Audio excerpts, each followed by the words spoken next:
Hello and welcome to Cricinfo's analysis. We have with us Ian Chappell to discuss how Australia have gone so far in this tournament. We'll first ask Ian to sort of summarize their tournament so far. They've made it to the final now. Yeah, I think Australia they've been good, but perhaps a little inconsistent. I think they'd be looking for a bit more consistency. They've been very good against India. They've got 3 bonus points against India, but on the other hand, India have been pretty bad. It's Sri Lanka that's caused them some real problems of late, and I think they'll be looking now to try and find some ways to overcome Sri Lanka. I think they'd like to get a bit more at the top of the order. The top of the order hasn't produced much. They've had plenty from the middle order. David Hussey has pulled them out of trouble a lot. Michael Hussey also. So I think at the moment that's the area that they'd like to improve a lot. David Warner, so far in this tournament, you see him in Tests, you see him in 2020s. He seems to have a hang of those two formats. ODI, he's struggling a little bit to find pace in this format. Yeah, I think one of the problems I think is he's created a reputation for himself now. Firstly via T20, but then that innings of 100 off 20 overs in Perth. I think the problem now is that everybody comes to the ground expecting to see these fireworks, and sometimes you can't produce them all the time, and particularly with 2 white balls, a new one at each end. I think it's brought about a bit of a change in the game, and I think now there's a bit more of a need to play reasonably sensibly early on, and I think that David Warner is still coming to grips, and I think his innings against India at the SCG I think was an indication that he might be starting to work it out a little bit.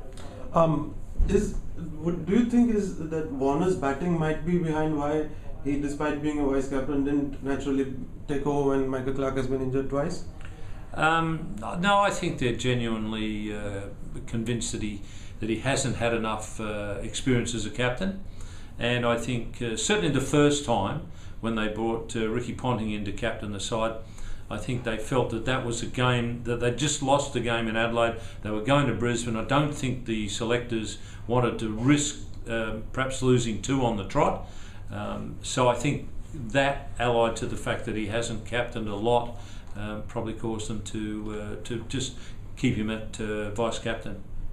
Satisfied with Shane Watson's return?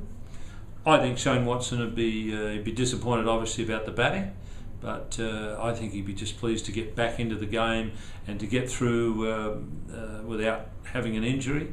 And I think eventually, I think once they get together and have a few innings together, I think the Watson-Warner partnership at the top will be pretty good. Peter Forrest has been quite impressive. I don't think you can ever really judge a player until you see him at test level, because that is the full test.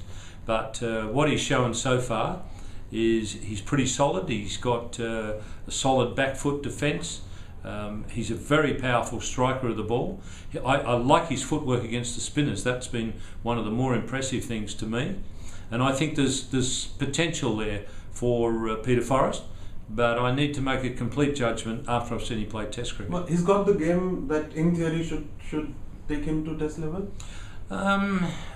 Yeah, in some ways, but until you actually see a guy play there with all the slips and with guys able to bowl some bounces, and you don't have to take a bowler off because of over restrictions, that's when you really find out how well the guy plays. One of the concerns would be bowling at death. They had 18 to defend against Sri Lanka. They nearly gave it away. Then Dhoni finished that out, 1 game off in the 49th over by Dan Christian. How big a worry is that? Yeah, that's something that I think that Australia probably do need to work on. I think I was talking to Wasim Akram about it a few days ago, and Wasim Akram said the first thing is you've got to enjoy bowling at that time in the match, and he said that's the first thing. And I really do think that you've got to find a couple of guys who like doing it and then just stick with it. So I'm not sure that Australia have found the guys yet to do the job. Do you think they complicated a little too much by trying various variations of the slower ball rather than going for the Yorker towards the end? Well, the ideal is obviously Malinga, who just seems able to bowl Yorker after Yorker after Yorker. And to me, that's the ideal way to do it.